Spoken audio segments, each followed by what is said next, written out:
সময় এসে গেছে। হামলা মামলা দিয়ে আমেরিকা যে দমিয়ে রাখা যায় না, সেটাই আমাদের প্রমাণ করতে হবে। আমি তো আছি, যে মানে বেঁচে গেছি। 5ই আগস্ট তার প্ল্যানই ছিল আমাদেরকে হত্যা করা, কারণ সেটা চরম দুর্নীতিবাজ।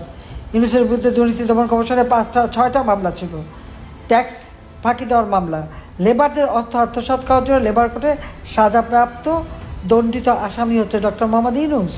লেবারের অর্থ আত্মসাৎ করা, কৃষকের পেটে লাথি মারছে, সারের দাম বাড়িয়ে দিয়ে কৃষক তার উৎপাদিত পণ্যের দাম পায় না, জিনিসপত্রের দাম বেড়ে গেছে।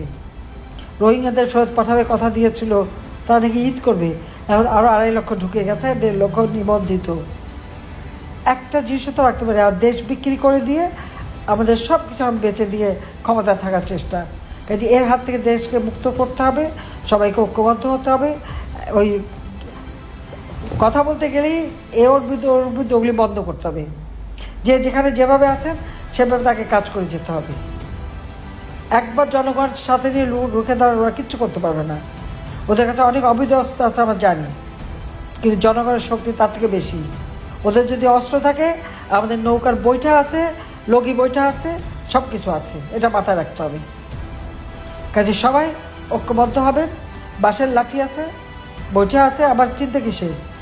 কাজে আমরা জনগণকে সাথে নিয়ে এদের পতন ঘটিয়ে বাংলাদেশে গণতন্ত্র ফিরিয়ে আনবো। দেশের যারা সত্যিকার হত্যাকারী তাদের বিচার হবে।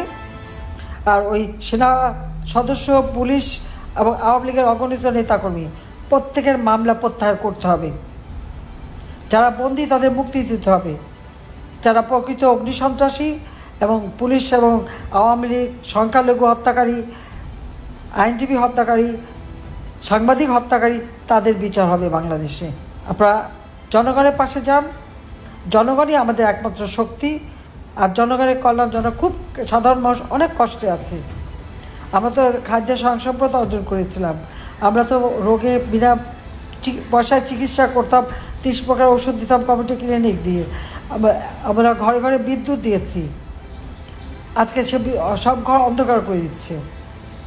কাজে এর হাত থেকে দেশকে রক্ষা করে আবার জনগণের প্রত্যেক ঘরে আলো জ্বলবো। আবার দেশের মানুষ খেয়ে পড়ে সুখে শান্তিতে থাকবে। মানুষের ঘরে আজকে নিরাপত্তা নাই, আওয়ামী লীগ আসলে নিরাপত্তা দেবে, নিরাপদে ঘরে ঘুমাতে পারবে, চলতে পারবে। দেশে ন্যায় বিচার প্রতিষ্ঠা হবে, গণতান্ত্রিক ধারা অব্যাহত থাকবে গণতন্ত্র ফিরিয়ে আনার জন্য। আর এই যে জঙ্গি ফ্যাসিস্ট ইউনূস আওয়ামী লীগের কার্যক্রম নিষিদ্ধ করে, ছাত্রলীগ নিষিদ্ধ করে, নিবন্ধন বাতিল করে, আওয়ামী লীগ বাদ দিয়ে ইলেকশন করবে। ঠিক আছে, কীভাবে ইলেকশন করে আমরাও দেখে নেব। জনগণই ভোটার, এটা তাদের মনে রাখতে হবে। চুরি করে কত দূর যাবে, কত ভোট চুরি করবে আমরা দেখব। ডাকসু চুরি করেছে, কিন্তু সব জায়গায় চুরি করা কাটবে না।